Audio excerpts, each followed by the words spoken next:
Oh, back again. Welcome everybody. This time around I'll be painting Rhino from the Marvel universe. This is a Spider-Man villain. I don't know much about comic books, but I do know about entering painting competitions.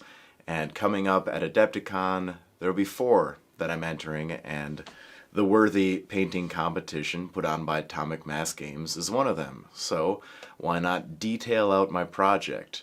In this first video, we'll be painting a rhino suit that is on top of a man, or possibly a rhino that is swallowing the last bits of a man. It's the double set of eyes that throws me off, but at any rate, we have a lot of painting to do, so we'll get to it. Okay, Rhino, step 1. I've got some matte black loaded up in the airbrush, the old paint lobber. Let's lighten that up slightly with some regiment gray. I'll be using many shades of gray, but this is just a way of starting off dark. I'm not going to be starting at absolute black, so I'll still have that little bit of control to exercise once that color comes into play. But yeah, let's just slowly work up some grays. Okay, 2 thick coats. What do you say to some regiment gray? This will be the next highlight color, and I just want to point one thing out. I think at this point it's tempting. You can see I get some instant, pretty dramatic shadows, but this is my mid-tone. So this is one of the things when you're airbrushing that potentially every stage can look good. However, it can be undersaturated, or like I'm saying, this is my mid-tone. I need to make sure that it's, you know, actually going into the crevices of some of these upward-facing areas. These muscles that are completely exposed to the light will be pure regiment gray, you know, all down his back, etc. So just have to exercise a little bit more control. You know, like this is a good example right here. This whole hip area can have a base coat of regiment gray. I still have more things to come yet. So let me just kick things along and maintain some control. Okay, decent, very MIDI. Next up, I'm just going to boost the regiment gray by adding some cadre gray, and my following color will be a pure cadre gray highlight, so let's just go for a halfway step in between regiment and cadre gray. And here we go.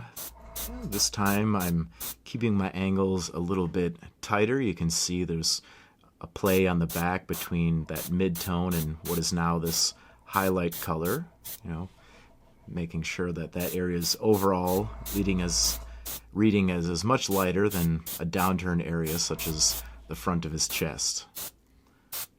Yeah, just you can see I'm coming in at a much tighter angle this time around. We'll try to shoot across his shoulder and pectoral, as that's a little exposed to the light.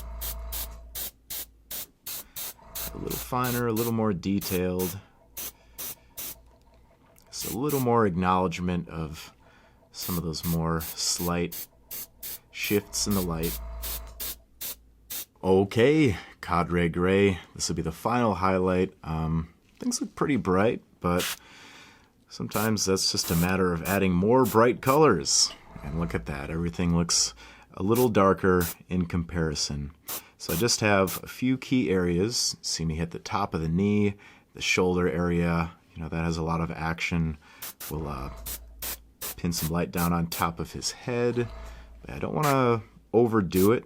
There is going to be, you know, a good amount of brushwork going into this.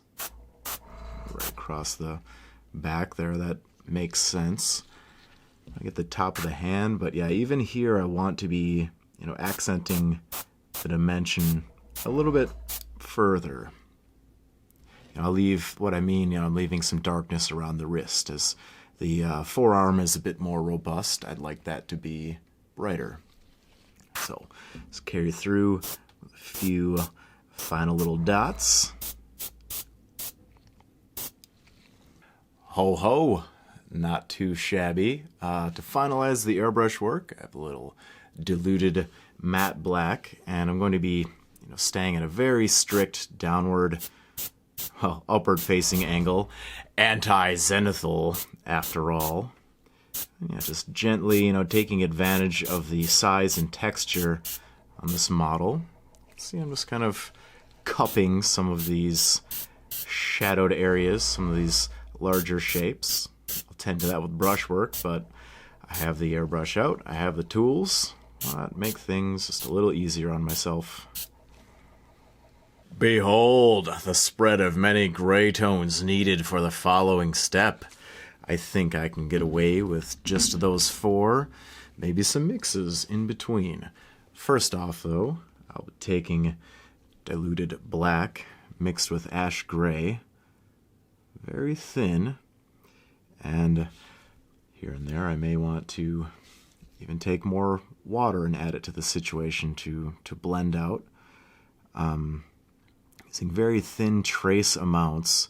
Because this is a heavily textured surface, it's helping to hold the paint in place, but this is just your standard thin diluted coat of paint laying down in a glaze-like consistency.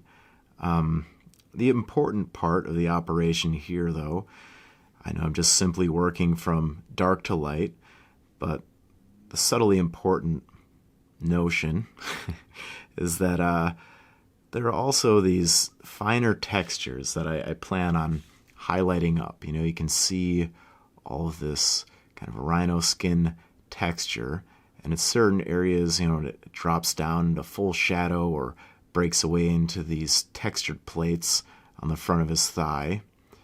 I want to make sure that I lace that shading into some of those crevices, around some of those shapes, just to make make things cleaner for the following steps. I would just like to be going up, up, up, instead of the usual back and forth nature of painting. I think I can get away with that.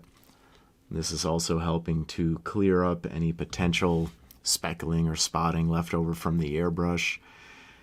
I really don't see much. It's always there a little bit and needs a tender touch, but if you had more than you'd like to see, stages like this can help smooth things out. Yeah, let me just kind of lace some soft shadows in underneath all these muscle islands, and then we'll get to the highlighting. Okay, this next step is going to be a lengthy one, but I think it will be somewhat simple. I don't have to worry so much about blending. Of course, I want my paints to go on in a smooth progression leading to a highlight, of course, but you can see it's mainly just capping off a lot of textures. Think of him like covered in fur, for example, or scales, or just the actual situation you're seeing right in front of yourself. So what I'll have to do, slowly working my way through with ash gray, and rather than show you the entire model for this stage, I'll just concentrate on the chest. You can see the benefit of that last layer, that that smoother shadow cupping everything, and now I can start to pull my textures up out of that. And there's some adjustments to be made where maybe the airbrush wasn't quite a fine enough tool, or at least my sized airbrush. And now stepping up from uniform gray to ash gray, I can look at this somewhat mathematically. If I'm covering 3/4 of a surface with uniform gray, then I'll go in and I'll cover 1/2 of that surface with the next highlight. I'm moving things sectionally, mathematically.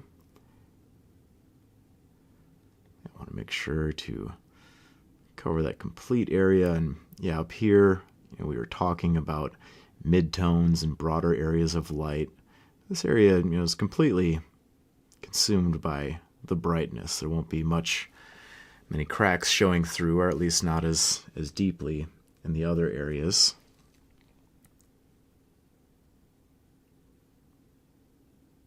But yeah, we'll just keep working that up. Some areas just get a complete coating. Some of these textured skin chunks. It looks like a giant foot the more I analyze it, the more I stare into the abyss. Yeah, you can see, this triangular piece right there is necessary to just cover the entire thing, leaving a mid-tone showing in the crevice. And now finally, some fine highlights of company gray, my brightest gray at disposal.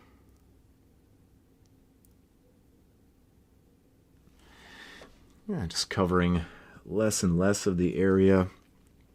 Definitely bring white into the picture, but I like to hold off on my final whites. It's the brightest color that I have available, so I like to get most of the rest of the picture rendered before I start adding my pure white highlights, and sometimes I end up not needing or wanting them.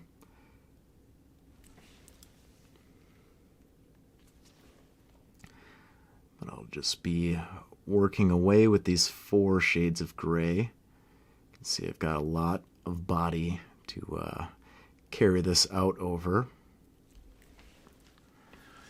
But it has a nice effect. Just comparing the subtleties of the chest now to the rest of the model. There's obviously, a lot more finer work.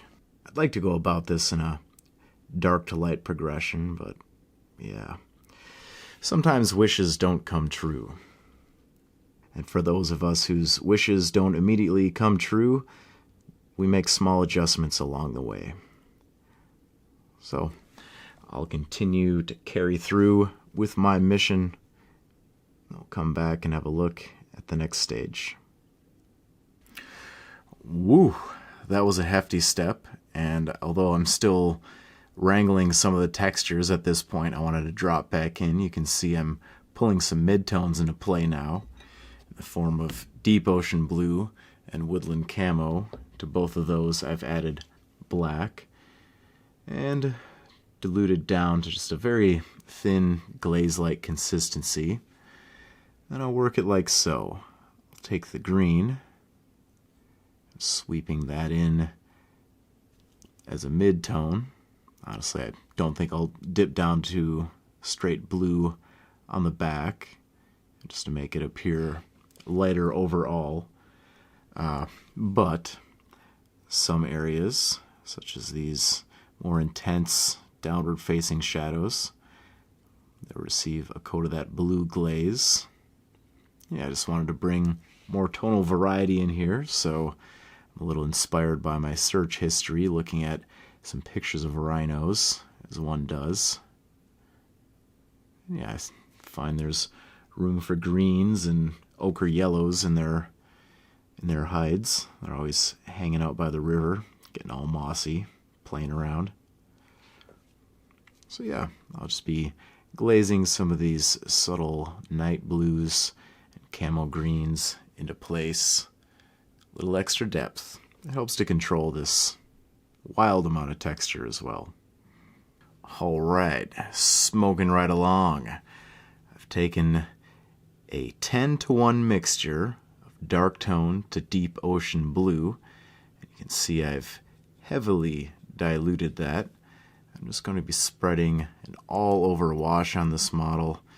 Couldn't resist. Just so much lovely texture upon him. And this will just help to just further cap and conceal, just blending all of these textures together. Oh, what fun. Just make sure that you're always working against that wet edge. If I have to end my brush stroke, if I need to go back for a refill or let a certain area, there's no way around it having to dry, I'll try to end my brush strokes in a crevice, just like so. That kind of underarm area is a nice example. So when the wash dries, it could have a potential to have a very sharp edge, and that'll be resting deep in the crevice. Our little secret. Day 2. Got into some texture madness last evening. There's still much more to go, but as I continue to work in some texture, I want to get more subtleties involved. Let's take some of this legendary red, combine it with some uniform gray off to the side. And the idea here, after, again, observing some lovely photos of rhinos on my desktop. Love some rhinos. Anyways, I noticed that their skin gives way to some pinkish areas inside of the nostrils, inside of the ears. So I also thought that that tone could find a home in some of these actionable areas on Rhino, the knees, the elbows, maybe the pads of the feet a little bit. You can see I'm just kind of adding an additional mid-tone in here. Just some gray and legendary red.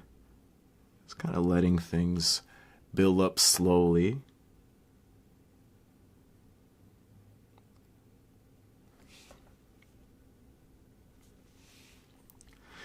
I'll throw some in around the eyes as well. The more I look at this suit, I'm starting to get confused. Is it a man swallowed by a rhino?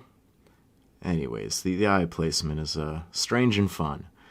But yeah, it's just some, you can see it adds a little more liveliness to the model. You may also notice these little slit eyes, just a base coat of black. And then I've lightened things up with a mixture of black and company gray. Just slowly building a all black animal eye. It's just a little glistening highlight. Alright, so I have some delicate glazing of pinks to do. Let me get all that laid in place, and we'll come back and have a look at all my final decisions. I think this could quickly get out of control. There's a lot of areas where this would make sense. I'll try to keep things a little bit limited, though. With the pinkening complete, let's start locking in some of these other minor details. I guess minor detail being anything that isn't the gray hide. So we've got some horns and nails to talk about. Let's focus on the horns for this portion. I have leather brown combined with matte black. That's that first tone, and now I'll be wet blending the two together. As the horns grow outward, away from the body, the keratin will darken. So I'm just trying to first emulate that with some wet blending. Very cool. Next up, I'll be bringing some pure leather brown into play, and you can see, just highlighting near the base of the horn. But also, he is a rough and tumble, ramshackle kind of character, so I'll add some horizontal, some scratches and dents. I think it's always nice to make bone, look a little more banged up and textured, especially if it's a rhino's ramming horn. Rhino's ram horn. You can see just kind of intersecting these thin layers, building that saturation. I'll get a lot of distance just in this one jump of color.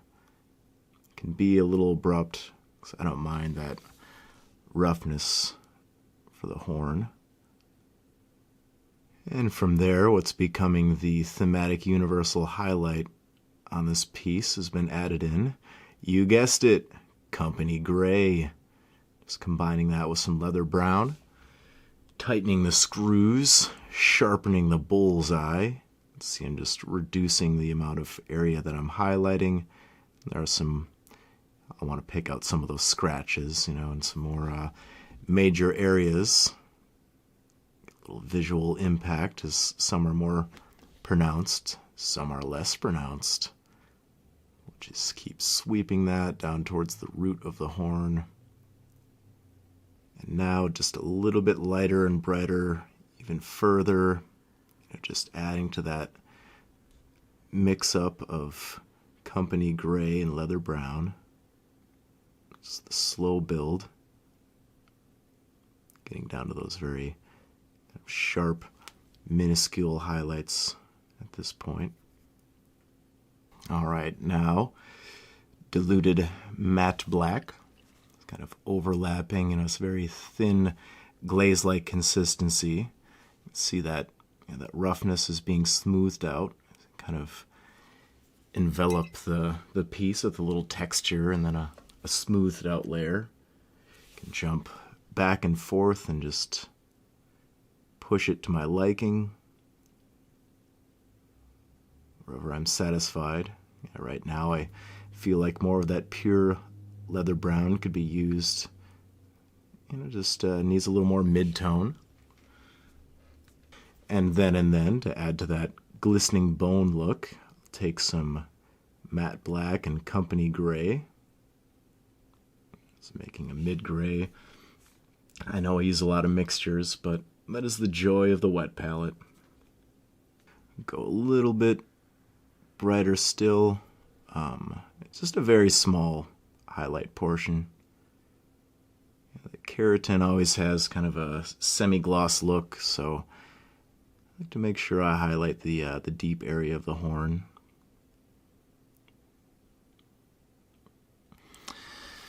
But yeah, that should be good. Maybe just a little bit more. Bring up this ridge, back and forthing.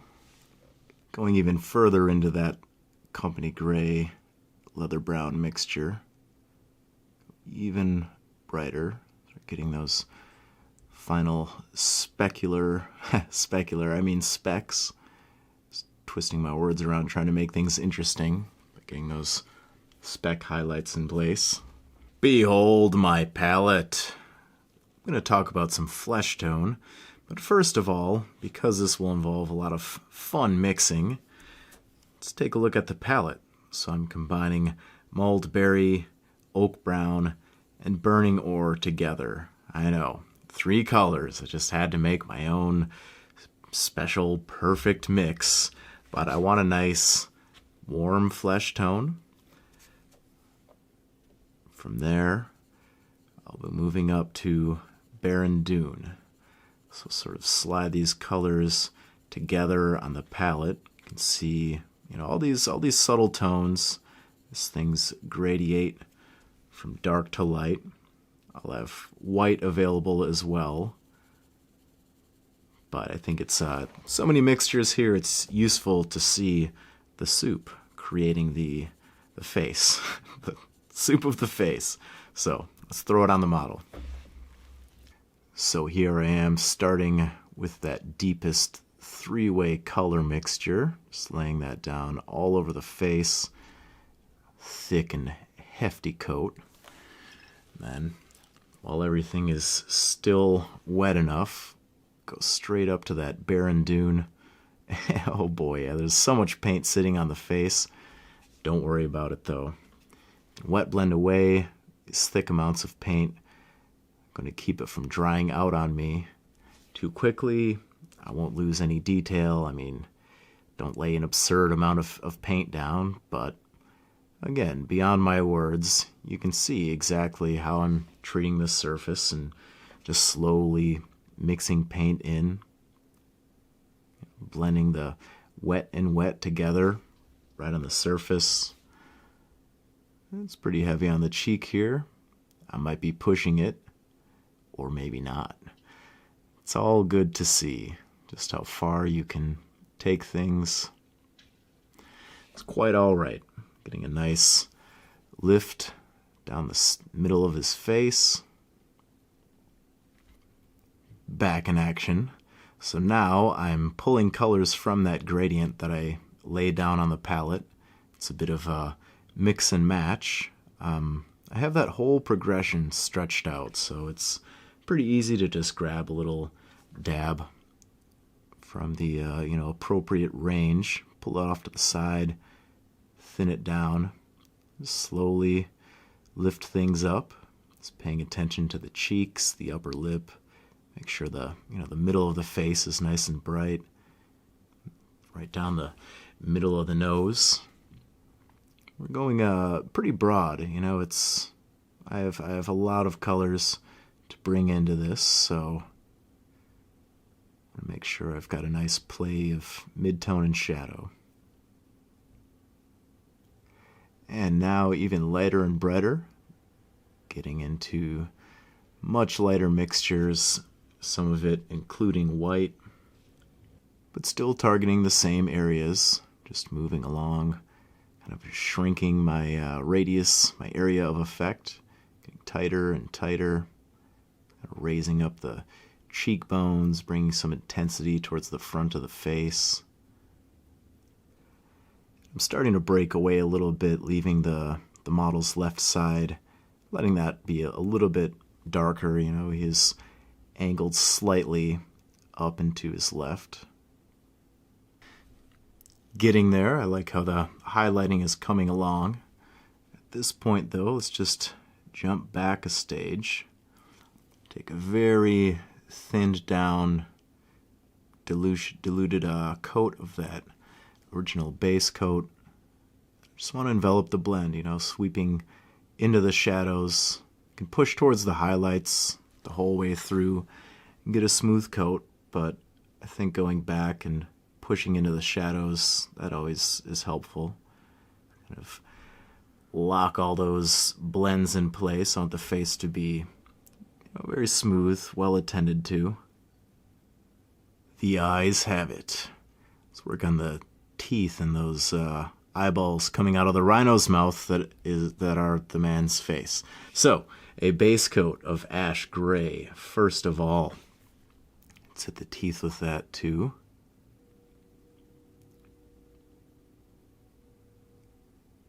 You can see I'm doing my best to leave a thin black line between those teeth, trying to overbrush on them, you know, just so the crevices remain dark, nice and squared off. It's very saw-toothed. Now adding a little bit of white into that gray mixture, just like so. Pop up those eyes as well.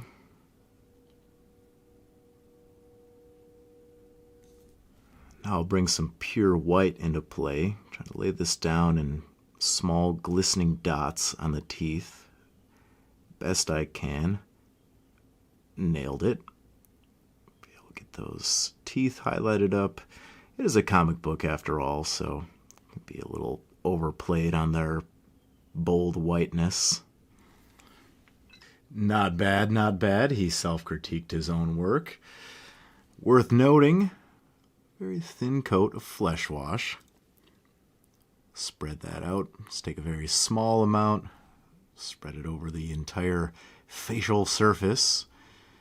Throw it over the eyeballs a little bit too. It's such a faint amount, but these subtleties do count. I'll leave it off the teeth, but get that inner lip. Okay, let's polish that face off.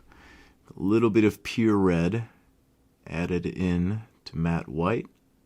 Just want to pinken up those eyes so he appears to be slightly enraged or massively enraged. That's probably a better route to take. I'll also take some of that pure red, adding it into the base coat for my flesh. So I'll just throw a little patch down, go in there with a moistened brush. Just want the face to appear a little more flushed.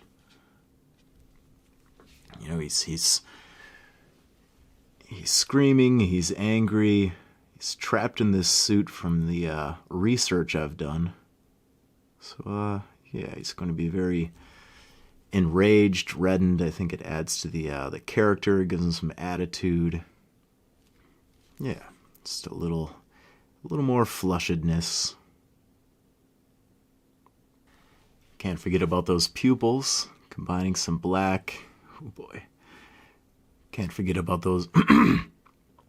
Can't forget those pupils. Just combining some black, pure red together. I'll lay down the tiniest angry dots. Very dilated, rageful pupils. Okay, just one more kick up. Everything's been kind of smothered below that wash, bonded together. We added some reds. It's a little bit that skin mix plus white. Lift things up in some very key areas. I'm happy with this face. Kind of the whole figure is bent around it, you know? It's like the, reminds me of Ace Ventura. But, yeah, coming out nice and pronounced. I appreciate that. Analyzing my work as I do it. Yeah, I think we can call this face complete. Strands of sticky web. First, over a base coat of Aquamarine, I'll bring in some marine mist. Just lightly draw my brush over these textured rungs. Oh boy, he's coming a little unstuck, but that's okay. Once that's dry, I'll apply a nice thin down coat of blue tone, just letting that wash sink into the textures. And with the wash dry, now I'll get in there with a much finer toothed comb.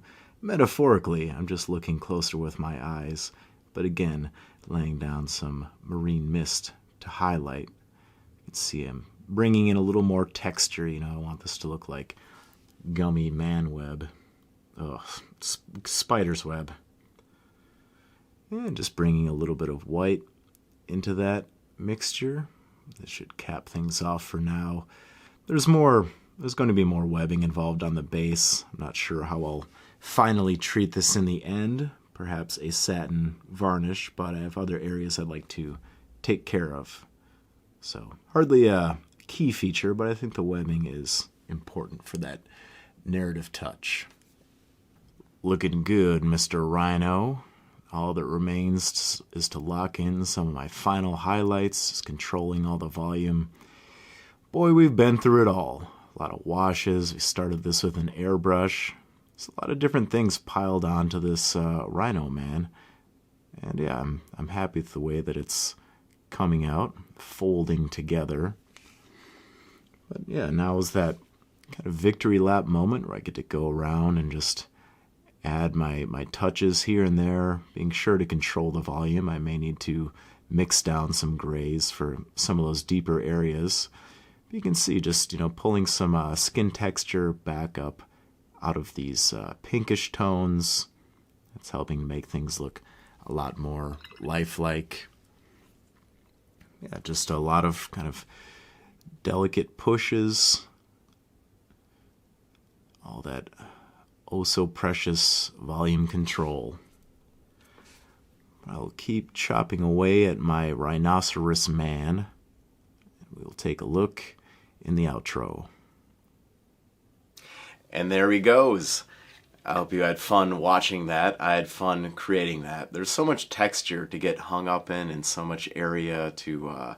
I find myself just being pulled in and getting the tunnel vision over and over on this model. I've put so much time into the texture, but that is the nature of the beast.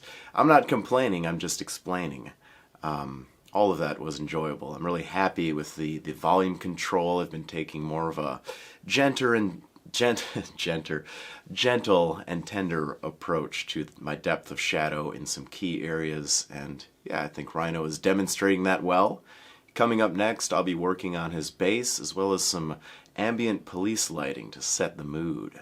So, until we meet again on down that chromatic sea trail, fucking biffed it at the ending, but you'll have that recording yourself on a weekly basis. See you next time.